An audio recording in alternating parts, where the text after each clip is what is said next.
There we go. All right. All right. And now we will start the PowerPoint. So we are in our What is the easiest Bible translation? Exploring different translations of the Bible is our topic for today. And I will show this is the pamphlet that I used for most of the information. It's called Bible Translations Comparison, and it is by Rose Publishing. So this is where pretty much all the information for each of the different translations has come from. Now, it's interesting, there's actually quite a bit of information about each of the different translations that can help us know where it came from, what the purpose was, and help us to know maybe what version we might want to use. The Bibles are translated in 3 different ways. And so this is one of the pieces of information I'm going to share with you about the different translations that I chose to cover for this. Again, this is what I didn't just answer the question, which is the easiest translation. Instead, I provided information about different translations to help you make the decision which translation might work best for you. One of the pieces of information I will share is the reading level, which is given according to grade level. So and obviously the lower the grade level, the easier it is to read. The higher the grade level, the more difficult it is to read. But here's another piece of information that I share for each of the translations. So each translation is translated from certain documents in a certain way. One of the ways that a translation of the Bible can be translated from original documents that were in Hebrew and Greek, the original languages, one of those ways is word for word. So a translation that's translated word for word, you can probably guess they go through, and for every word, they translate it into whatever language they're translating the Bible into. So if it's English, they come up with an English equivalent for each word in Hebrew or Greek. That's one way that some of the translations are translated. There's another way that some of these translations were brought into the languages that we can understand, and that is thought for thought or meaning for meaning. What that means is that the translators looked at what was originally there, and rather than going word for word, they tried to express the thought or the meaning behind the words on the page in their translation. Where that becomes helpful is when we talked about this last week, when you have a language and there's a saying in that language that doesn't translate into, so English, for example, it doesn't translate into English. If you go word for word, that's not going to make any sense. But if you go thought for thought, meaning for meaning, then you look at the phrase, you say, okay, what did that phrase mean at the time in that language? And then you put the basic meaning of that phrase into the English, and then that'll make sense. So thought for thought and meaning for meaning can sometimes seem like maybe it's a little bit less, less particular, less specific, less accurate. But thought for thought can actually be really helpful because sometimes there are phrases that might not make sense if you're trying to translate it, say, from Greek to English. And then the last way that I wouldn't say it's a translation, but paraphrase is another way of expressing what's in the scriptures. So paraphrase is basically looking at what is written and coming up with the basic idea of what's written. I'll just share this now, but the Message is an example of a paraphrase, and it doesn't give specific verse numbers for each verse. It gives you like a verse, like for example, it'll say verse 13 to 14, and then it'll have words that basically convey the meaning of verse 13 and 14, but there's no direct word for word, meaning for meaning comparison. So it just gives the general thought in words that are understandable for today. So those are the ways that our Bible translations come to us today. And I'll say which ones are which as we go through the list that we have. So the first one I covered is the American Standard Version. That one did not have a grade level assigned, so apologies for that. You'll have to read it and see what it sounds like to you. It is a word-for-word translation. It was released in 1901. So one of the interesting things about these Bible translations was that it gave a date in which it was released. And some of these translations that we use today are very recent, within maybe the last 50 years, 60 years, maybe even the last 30 years. So that makes me wonder then, so what Bible translation was used before that? But this was released in 1901, so this one has been around for quite some time. It was sponsored by British scholars. That's another piece of information that the Bible translation comparison pamphlet gave. And it helps you know where it's coming from, who brought about this Bible translation. And then another piece of information it shared was the purpose.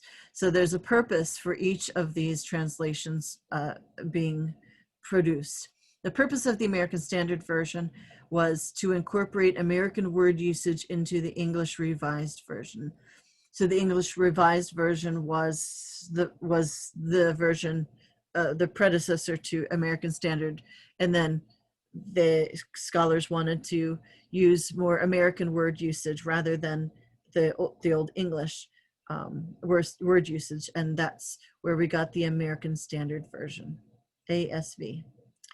And so I wanted to try to choose a scripture verse that we could look at from each version. So I chose John chapter 1, verse 14. And this is towards the end of what we call the prologue of John's Gospel, which is John 1 through, I believe it's 17. So the verses, and the Word became flesh and dwelt among us, and we saw his glory as of the only Son from the Father, full of grace and truth. You won't notice a huge difference in the translation of that verse among different translations, but there'll be some different placements of phrases and different orders of words and that kind of thing. So that's the American Standard Version. And if you have any questions, of course, I'll be glad to try to respond to those at the end. The next version is the King James Version. Woody made mention of that. King James is a very difficult version. That's why I'm surprised that it's so widespread, is because it's not very easy to understand. Although maybe the New King James Version is a little bit easier to understand than the King James. So King James Version is level 12 as far as the grade level. It is a word-for-word translation. It was first released in 1611. But then a current version was released in 1769. So actually this one is pretty old, has been around for quite a long time. It was sponsored by King James I of England, which is why it's called the King James Version.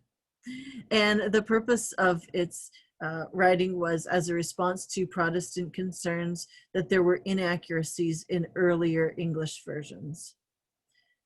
So that's where the King James came from.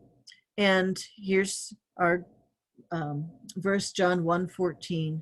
In the King James Version, it says, "And the Word was made flesh and dwelt among us," parenthesis, "and we beheld his glory, the glory as of the only begotten of the Father," end of parenthesis, "full of grace and truth." So that's the King James Version.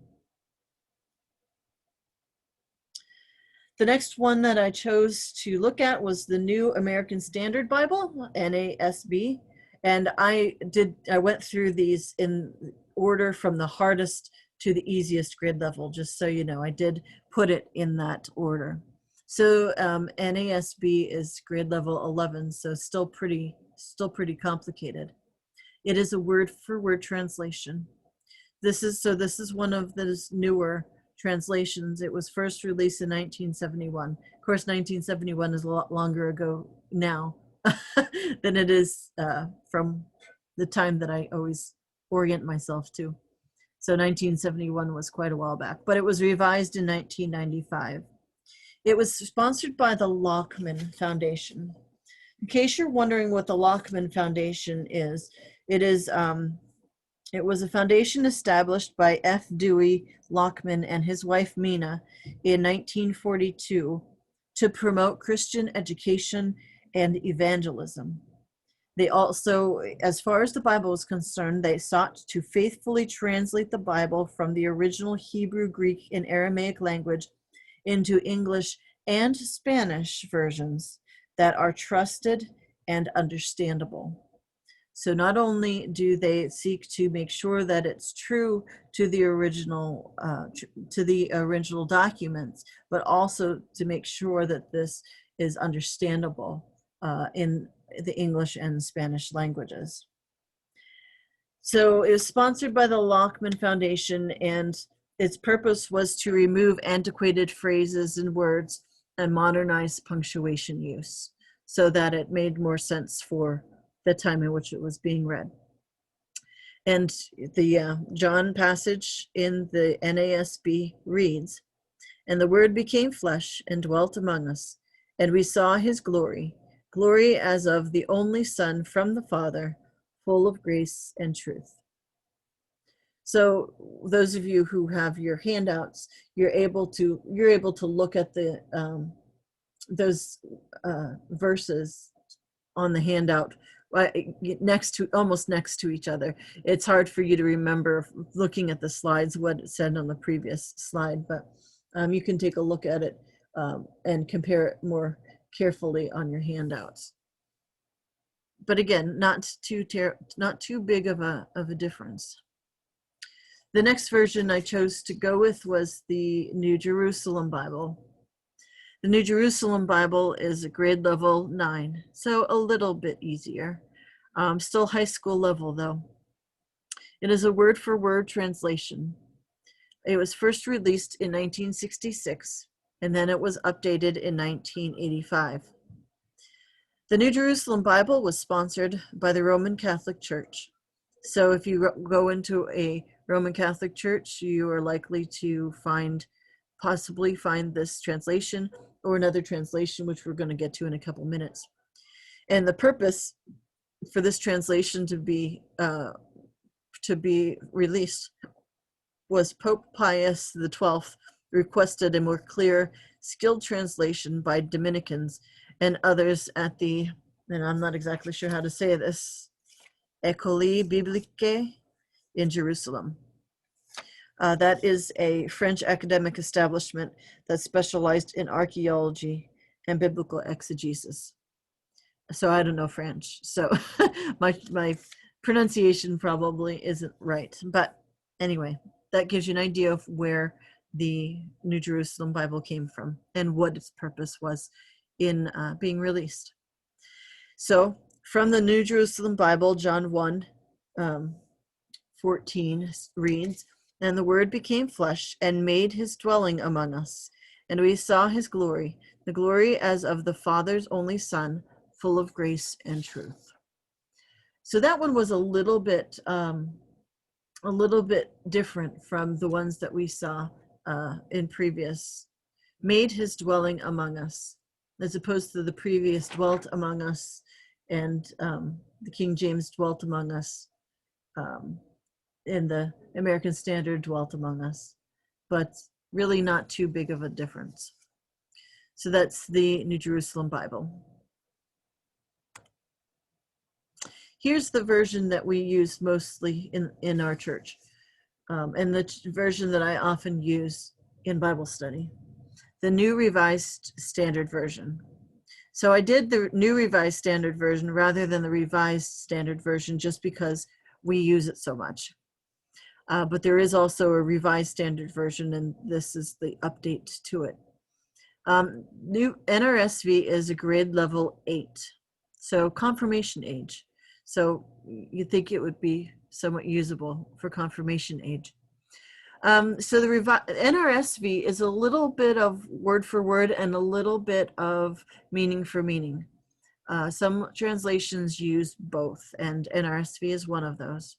It was released in 1989, so actually just after the ELCA was formed.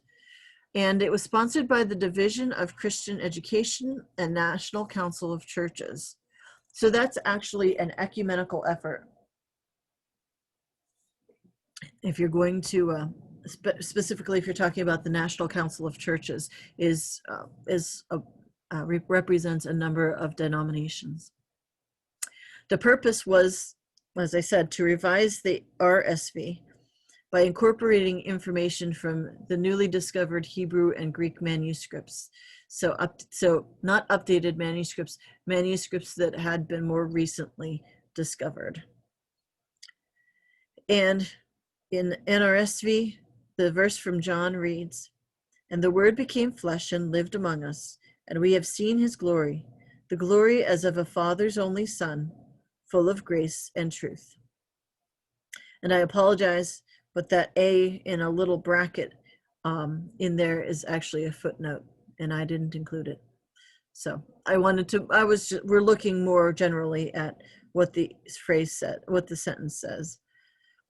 So that's the one I'm most used, that's the way I'm used to hearing it, because we use NRSV in worship. All right, moving right along we have the English Standard Version. That is also a grade level 8. It is a word-for-word translation, released in 2001. So this is one of those newer versions that we have access to. It was sponsored by Good News and Crossway Board of Directors. Good News is a Bible organization, and the Crossway must also be a Christian faith organization. So these two groups sponsored this version to be released, and the reason was to provide a modern, readable, and accurate translation according to the tradition of the Tyndale and King James Version. Now, the Tyndale version is talking about, the Tyndale Bible was the very first English translation to work directly from the Hebrew and Greek texts. And it was also the first translation of the Bible to be mass produced. So it was probably back around the time of the Reformation, because that's when the printing press was developed and allowed things to be mass printed and mass distributed. So the Tyndale Bible is the first English translation. So the English Standard Version was utilizing the tradition of the Tyndale Bible and the King James Version. And the NESV version of this verse from John says, "And the Word became flesh and dwelt among us, and we have seen his glory, glory as of the only Son from the Father, full of grace and truth." So not too much change, but like I said, just sometimes a difference in some of the order of the phrasing. The next version is the NIV, New International Version. And this is another one that is used. This is used frequently in non-denominational churches. So the NIV is a grade level 7, so just a little bit easier to understand maybe than the NRSV. NIV is also a little bit of word for word and a little bit of meaning for meaning. So a translation can use both. It was first released in 1978 and then revised twice in 1984 and in 2011. In fact, I'm wondering if I think one of the versions that I talk about in a little bit might be the one of those revisions.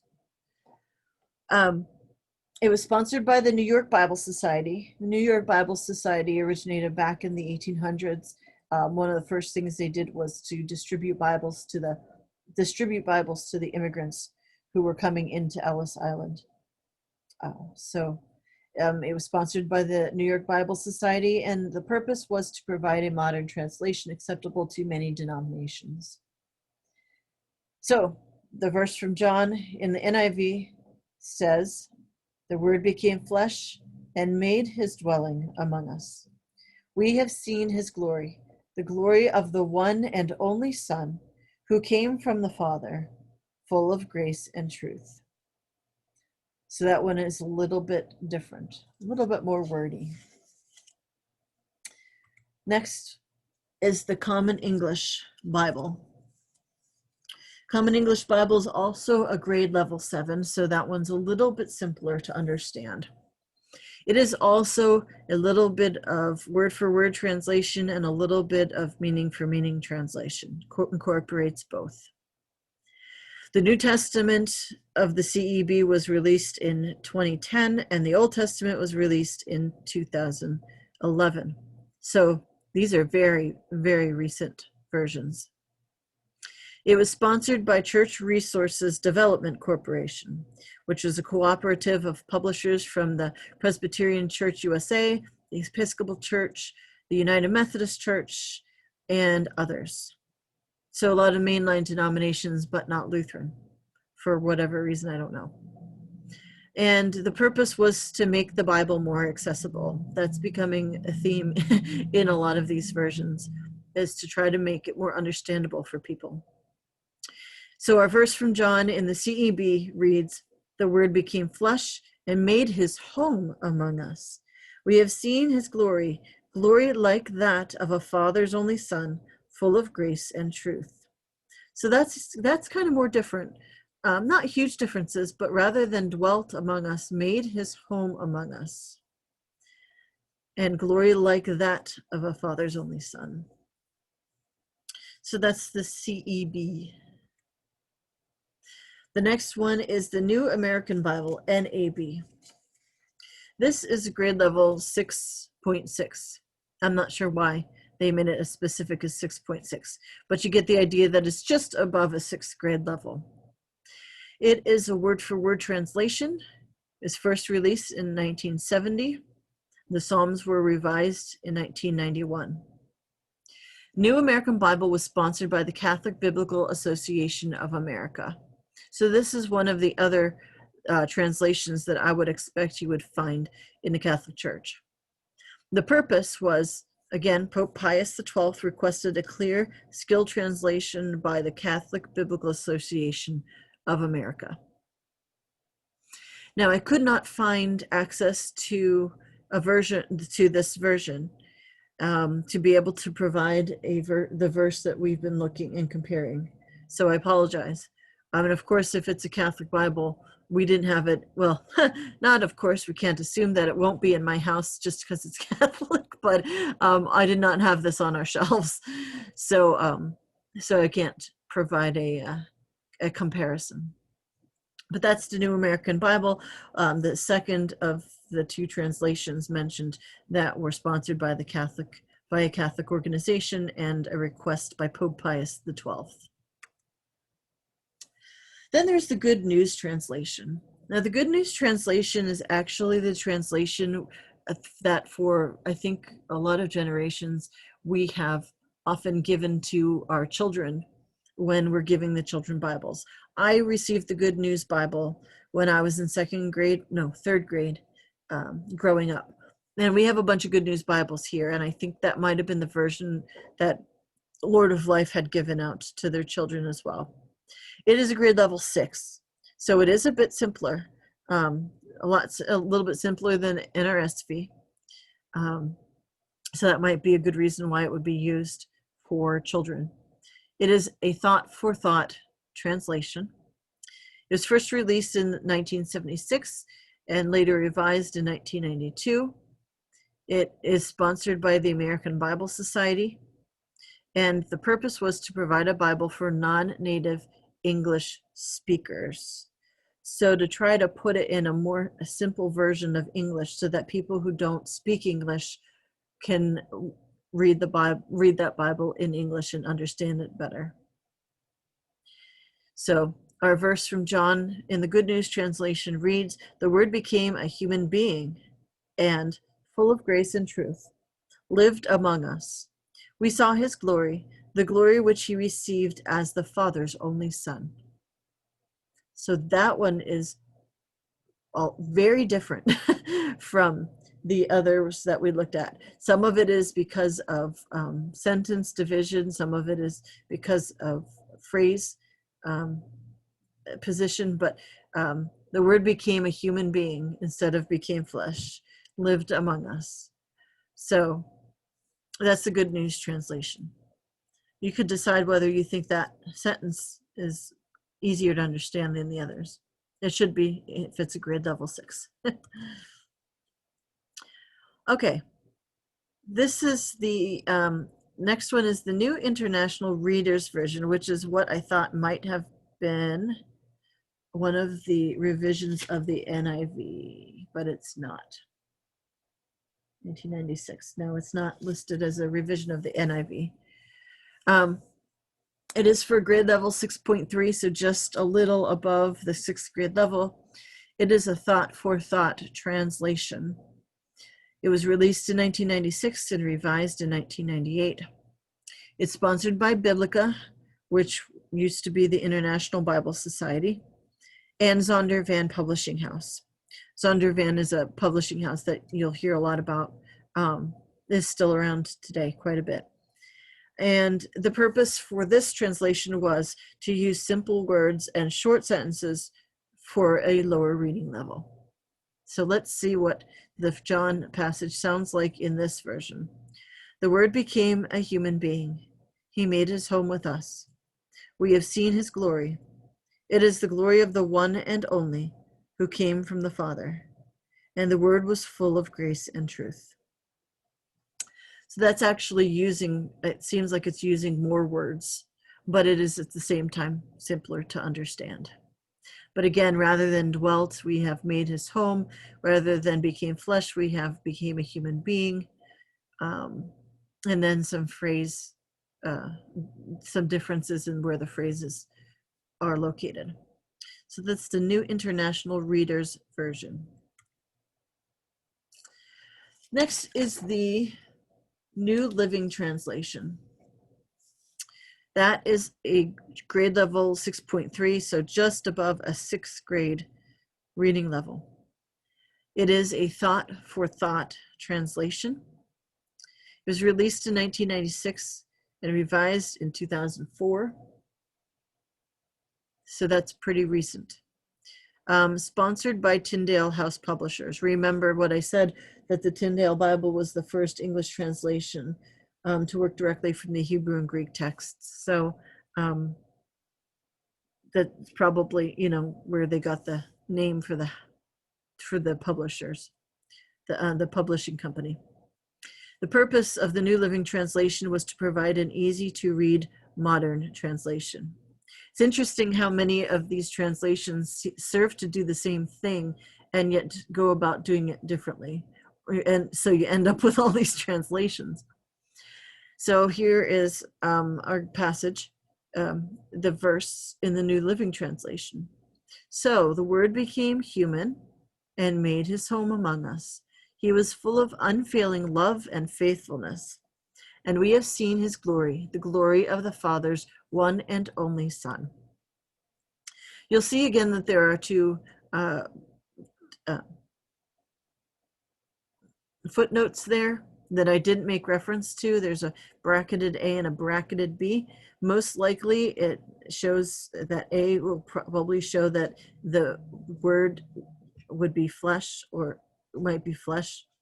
And B is showing that the words were actually grace and truth. But that's different, yet easier to understand.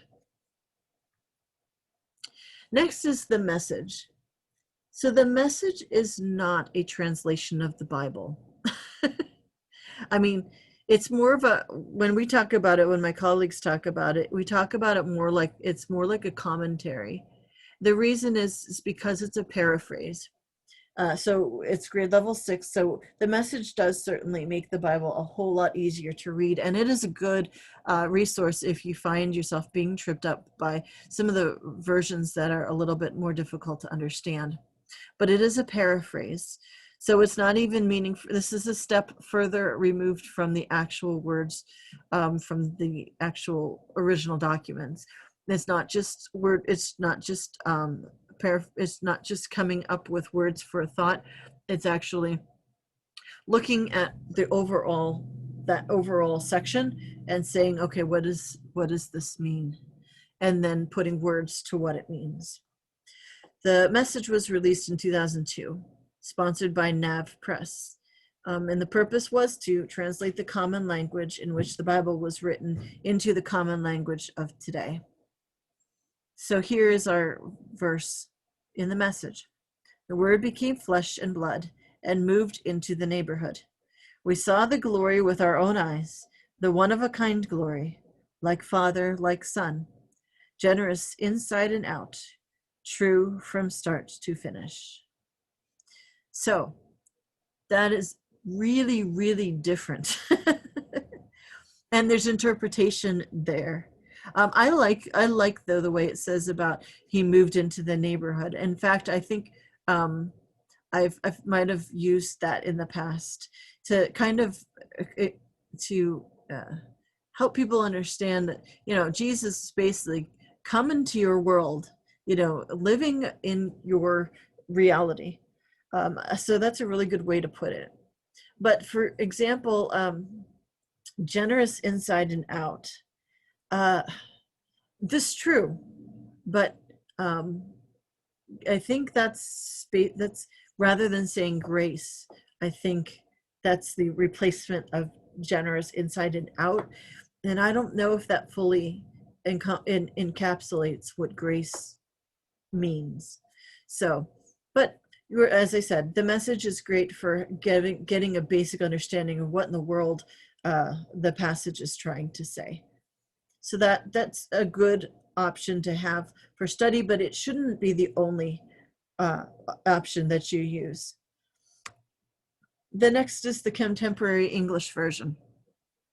This is a grade level 5.4, so just a little over 5th grade grade level. So we're getting into the grade level of, actually this is the last one, the grade level, the lowest grade level that there is. So this might be the easiest to understand other than the message. This is a thought for thought translation. It was released in 1995, sponsored by the American Bible Society, and the purpose for its release was to use modern speech patterns found in modern communication. So here's our verse. The Word became a human being and lived here with us. We saw his true glory, the glory of the only Son of the Father. From him, all the kindness and all the truth of God have come down to us. Again, pretty different, especially different from the versions that we looked at to start with. But it's also helpful. It's just really easy to understand. So I didn't answer the question, which version which is the easiest version to use. Here's your answer to which version is the lowest grade level, is Contemporary English Version. But I suggest for everybody to maybe have more than one version. If there's somebody who's just getting into the Bible, they should certainly start with something simple enough to help just kind of get into it to start out with. But it might be helpful to have at least 2 versions on hand to look at. One that is a simpler version, that if you're going to come to a passage, you're like, what in the world did that mean? Especially Paul's letters. Good Lord, Paul didn't know how to use punctuation. So you might want to have your King James is good, but you might also want to have something a little bit easier to understand, so that you have both the scholarship of what the actual words were and something that helps you in those difficult passages to understand what the overall meaning was. But again, when you get into something like the Message, you're getting a interpretation. Eugene Peterson was the one who wrote the Message. You're getting his interpretation of what the verses meant. So especially if you're going to use the Message, you should try to also use a version that did thought to thought or word for word translation. So that's what I leave with you, and I hope it was helpful and not too dry. But I find the information helpful even if it is kind of difficult to sludge through. So I'm going to stop the recording. Hold on. Got to get the bar up to stop the recording.